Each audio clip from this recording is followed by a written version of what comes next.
For most of modern astronomy, our image of the early universe was one of patience and quiet beginnings.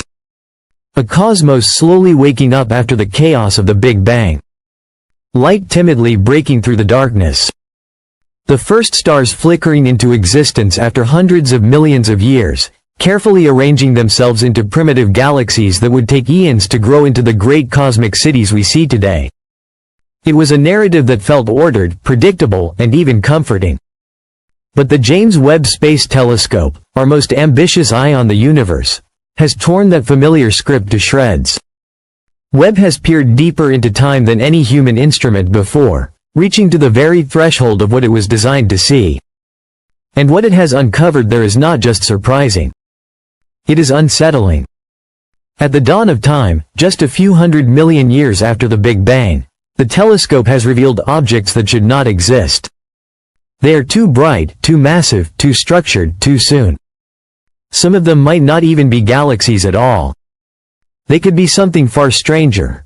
Relics from the first seconds of creation, primordial black holes that were born not from dying stars but from the very birth pangs of the universe itself. This is not merely a new record in distance or sensitivity. It is a rewriting of the first chapter of the cosmic story. And the implications are so profound that cosmology itself, the science of the universe's origin and fate, may have to start over.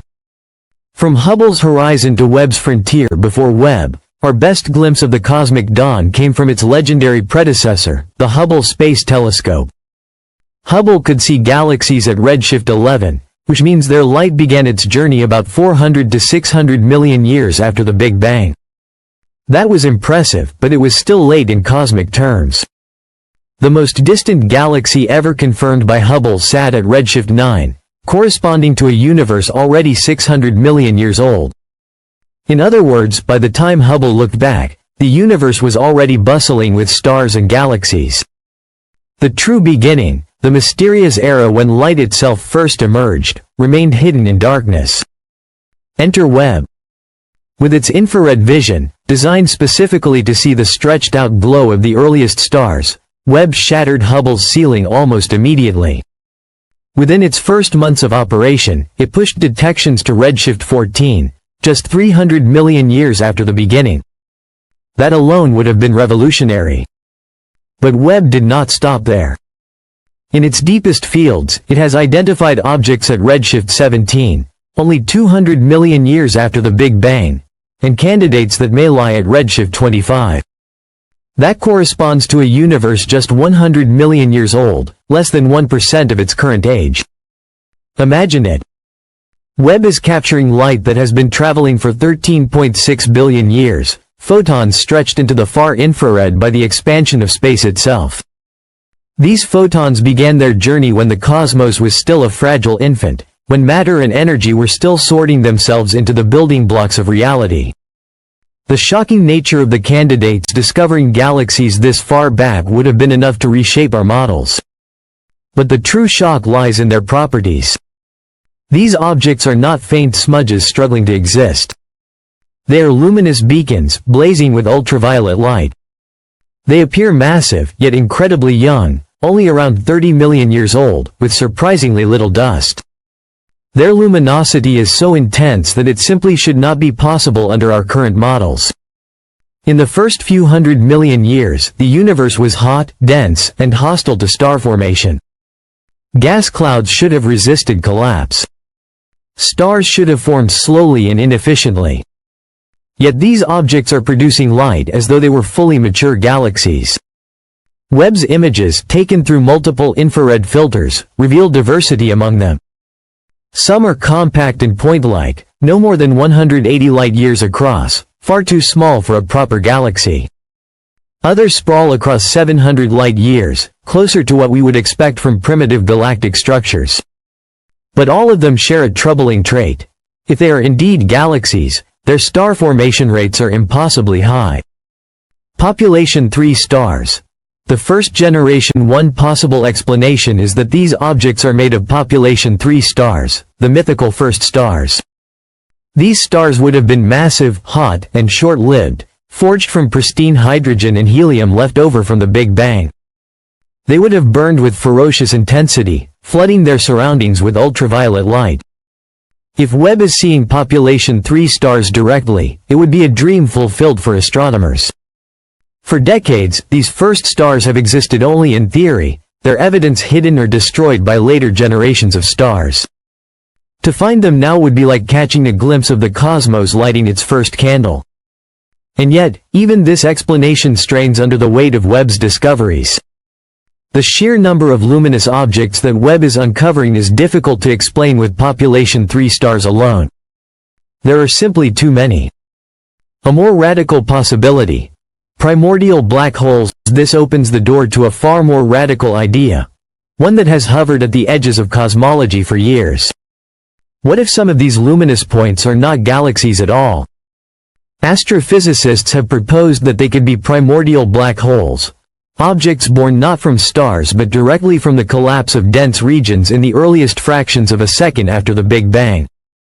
Unlike stellar black holes, which require stars to form and die, primordial black holes could have emerged fully formed, tens of thousands of times the mass of our Sun. If such black holes settled into small dark matter halos and began swallowing gas, they could shine brightly in ultraviolet light as matter spiraled into their depths.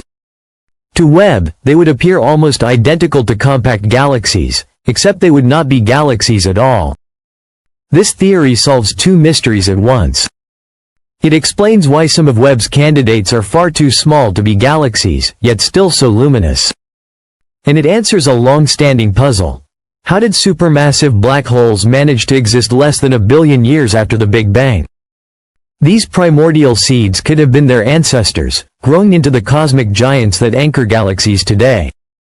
The high-stakes challenge of confirmation, but as thrilling as these discoveries are, they remain candidates, beautiful, tantalizing possibilities that must be confirmed. Webb's current redshift estimates come from photometry, which measures brightness across filters. To be sure, astronomers need spectroscopy, which can reveal the chemical fingerprints of hydrogen, helium, or heavier elements. If these objects contain only hydrogen and helium, it would point to population 3 stars or primordial black holes. If heavier elements like carbon or oxygen appear, then we are seeing later generations of stars. Each outcome would reshape our understanding of cosmic history. The challenge is immense. Detecting light at redshift 25 is like trying to hear a whisper across a roaring stadium. The photons are faint, stretched, and buried in noise.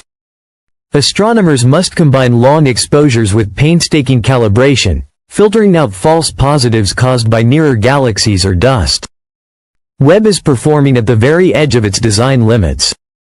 The stakes for cosmology is spectroscopy confirms that these objects are galaxies of population 3 stars. The implications are staggering. It would mean the early universe was not a slow and gradual awakening.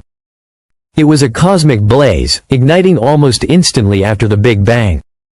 The first stars would have lived fast and died young, exploding as supernovae that forged the first heavy elements and triggered new waves of star formation. The early cosmos would have been far more efficient, far more violent, and far more productive than we ever imagined. But if these objects are primordial black holes, the consequences would be even more profound. It would validate one of the boldest theories in physics, that black holes can form without stars. It could mean that black holes are not rare accidents of stellar collapse, but fundamental relics of creation itself. And here's the most dramatic implication. If enough primordial black holes exist, they could account for a significant fraction of dark matter. The mysterious substance that outweighs visible matter 5-to-1 might not be exotic particles at all. It might be an ocean of ancient black holes, shaping the universe since its birth. The road ahead to confirm these possibilities, astronomers are preparing a global campaign. Webb will continue its deep field studies with spectroscopy. The upcoming Nancy Grace Roman Space Telescope will add wide-field surveys.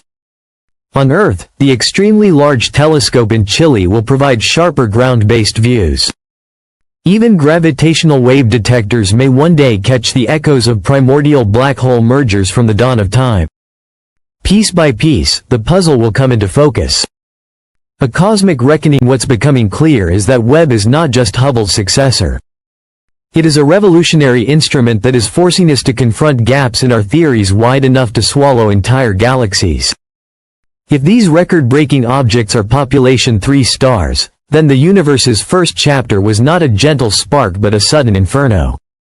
If they are primordial black holes, then stars may not have been the first architects of structure at all. Black holes may have played the starring role. Either way, the universe is proving more extreme, more efficient, and more unpredictable than our equations can handle. And this is only the beginning. Each time Webb looks deeper, it risks finding something that shatters our assumptions all over again. We may be living through a scientific revolution, one that will force future generations to learn a very different story of the cosmos than the one we grew up with.